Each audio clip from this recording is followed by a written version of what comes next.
y'all, my name's Megan. I'm a homeschool mom of 2 and welcome to Bold School.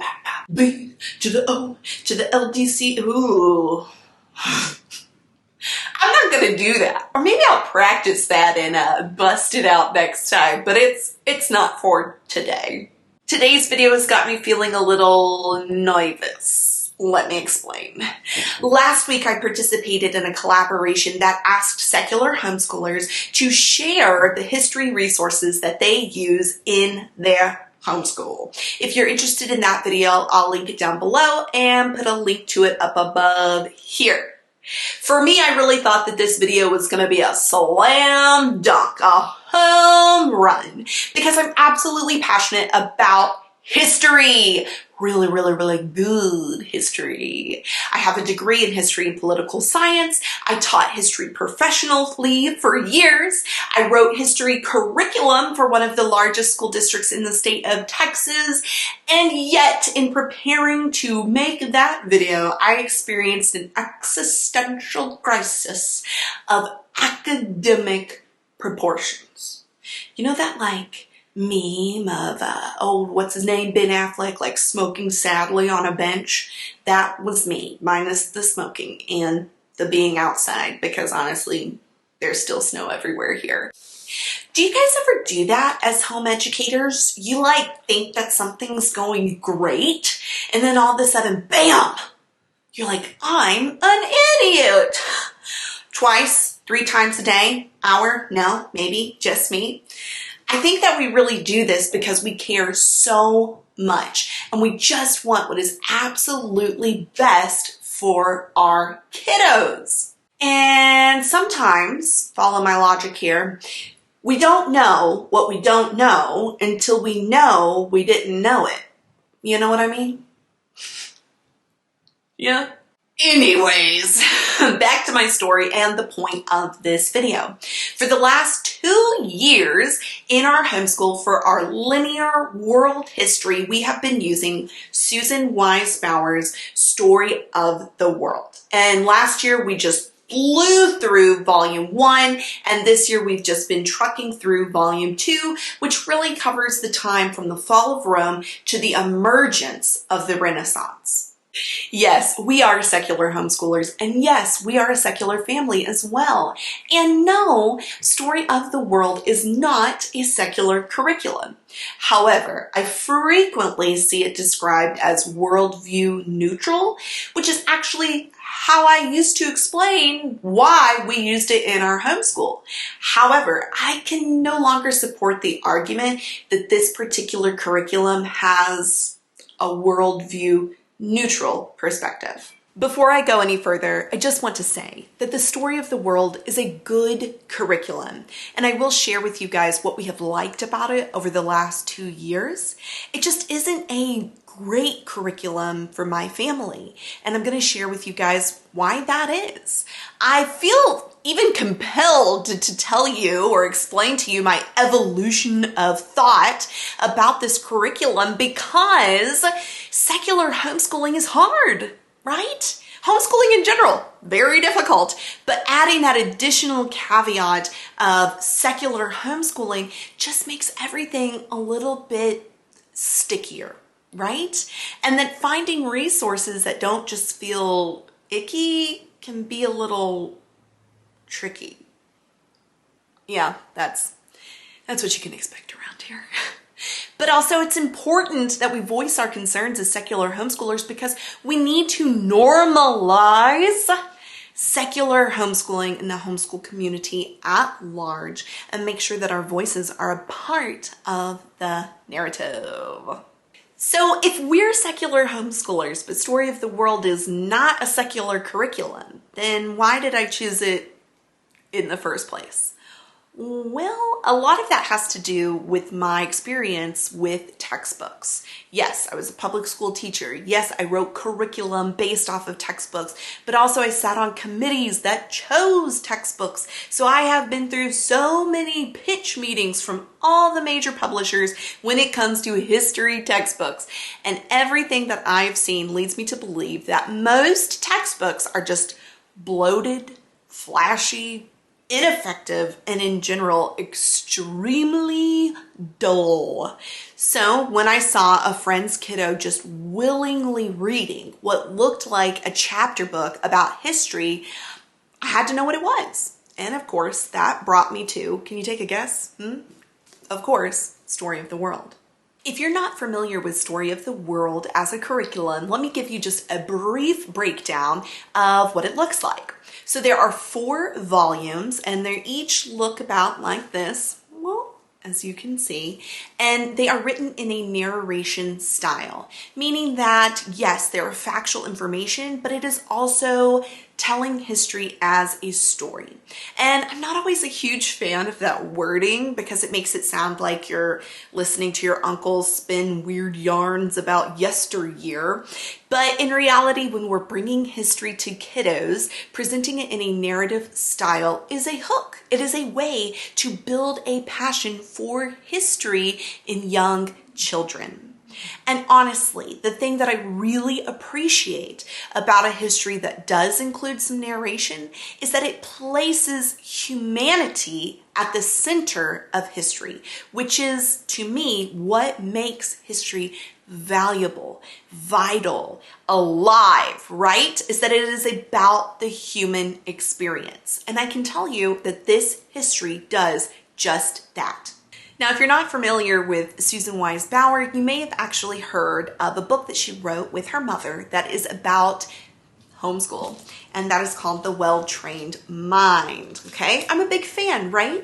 This is really one of the spines of ideology when it comes to a classical education. So there is so much about what Susan Weissbauer brings to the table that I'm totally here for, okay? She is a qualified individual to be making a curriculum of this scope and of this magnitude, no doubt. She is an excellent writer. That is also not in question. And to be honest, she's also a stand-up person who really does push for inclusivity in the homeschool community. None of my qualms with this curriculum has anything to do really with her. All right, it just has to do with my family's values and placing those at the center of our homeschool experience. So really, once I found Story of the World, got into The Well-Trained Mind, and that even was pulled back in by Julie Bogart, speaks very highly of Susan Weissbauer. She is on Julie's podcast, right? All of these things really brought me to the conclusion that, hey, this was a solid curriculum. Okay.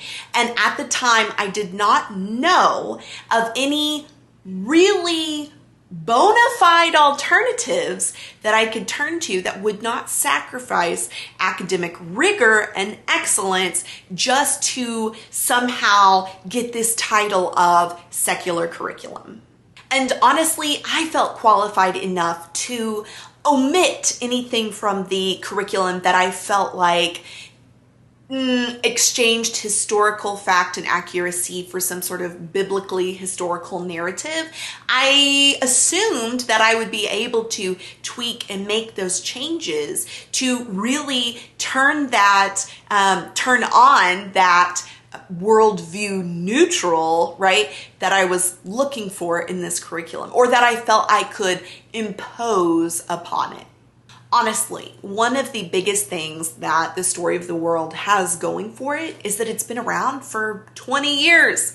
And when a curriculum has that sort of shelf life, right, Susan Weissbauer has been able to create just a pantheon of additional resources to go with the text itself. So in addition to the narratives, you can also get study guides, which are huge and includes geographic context. So you're building in that map work, review questions, additional reading resources, and several different hands-on activities for each individual section. There's also audiobook narrations of this particular curriculum, and I think they even just released an additional coloring book that adds extra illustrations for each topic. I mean, that is huge. That is absolutely massive when you're talking about homeschooling multiple children, homeschooling different levels at once, right? All of that sort of support built right into the curriculum makes it absolutely appealing and honestly easy to work with. When we first picked up volume 1, we blew through it. My daughter went crazy. It was her absolute favorite subject because she could do the coloring sheets while we read aloud, right? It wasn't taxing or asking too much of her. She was engaged in the stories and we just really, really enjoyed it. And as a matter of fact, at the beginning of this year, when we started volume 2, same sort of thing. And honestly, it felt like we were right on track to complete this curriculum all the way through. But if I'm being honest about all the things that we loved about the curriculum, then I also need to be honest about all the things that I don't really like about the curriculum. And for me, that really has to do with all of the little red flags or eyebrow raising moments that I was finding as we were moving through the narrative. And then we got to the foundations of France and big red flag. Let me explain. Chapter 11 of Story of the World is really dedicated to the origins of France and takes a look at Clovis the Barbarian, who was a unifier of multiple tribes, including the Franks. Get it? Franks? France, right? The connection. But at the end of the chapter, Story of the World presents a battle in which Clovis prays to God with a capital G, Christian God, for victory. I will be a Christian. I will serve you always if you will only grant a victory to my men. And that's when Story of the World really proceeds to teach that an actual alliance, a blessing between God and the men of Clovis was formed, which led to victory, i.e. the origins of France. Listen. At any other point in time, we are seeing these religions discussed as a folk culture, right? As a folk religion. Susan Weissbauer does not in any way shy away from other religions and does a really good job of explaining them. However, when it comes to Christianity, there is a line that is crossed in which these conversations between men and God become presented as facts, as an actual alliance having occurred. And honestly, at the end of that section, it is highly emphasized that Clovis was both an emperor and a Christian, as if that sort of choice of religion has any greater significance than if he was a Muslim or a Hindu or insert whichever religion you're looking at here, right? It's really a detriment to the history because you're not exploring the political reasons for making that choice, the contextual or cultural shifts towards Christianity that are occurring. It's instead presented as an unavoidable miracle, right? And I'm just highly uncomfortable with that narrative. And honestly, once Clovis crossed the line, if you will, I started to pick up on a lot of other things that really didn't sit well with me in the Story of the World curriculum. So for example is agency. I know I talk a lot about a good history curriculum having balanced agency and representation, but it really is one of the best ways to evaluate a historical curriculum. So what do I mean by agency? Well, really simplified version, who is the author choosing to give power to or voice to in the narrative? So for example, we often see agency taken away from enslaved peoples when we're looking at American history. Authors will present narratives that suggest, hey, slavery, no big deal. Everybody thought it was okay, right? Which really is only giving agency to white men who benefited from a system of slavery. Because I guarantee you, if you were to give agency or voice to enslaved populations, they would not say, hey, we're all okay with this, right? A good historical narrative is going to have balance of agency.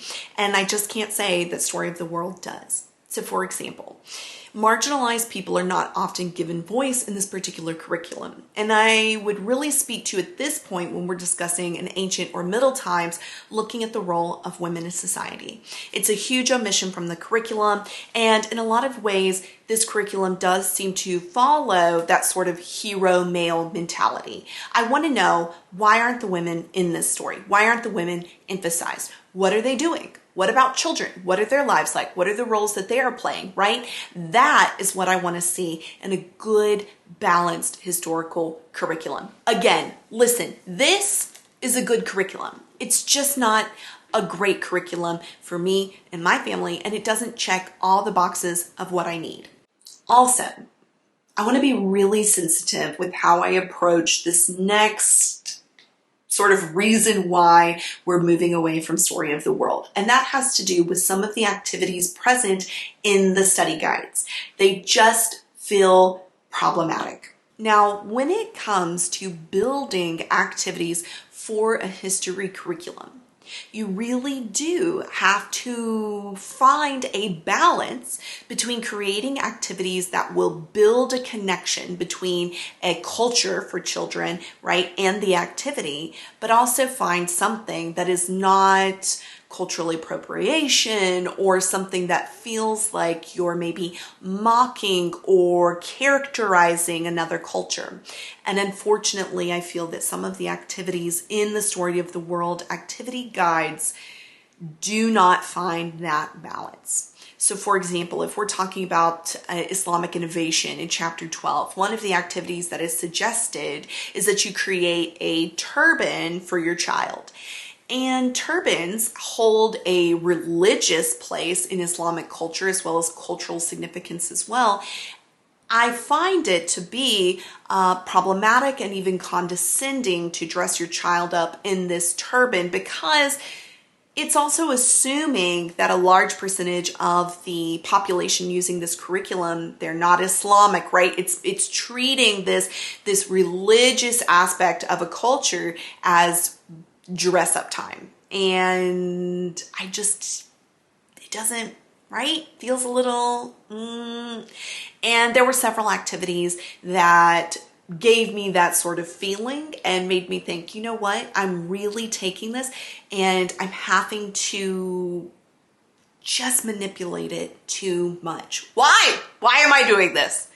And maybe it's because a lot of these resources, like I said, they are 20 years old, right? Maybe they just haven't been updated to really reflect the awareness that we now have. All right, so at this point, I'm having an existential crisis, right? I'm seeing all of the red flags. I'm connecting the dots.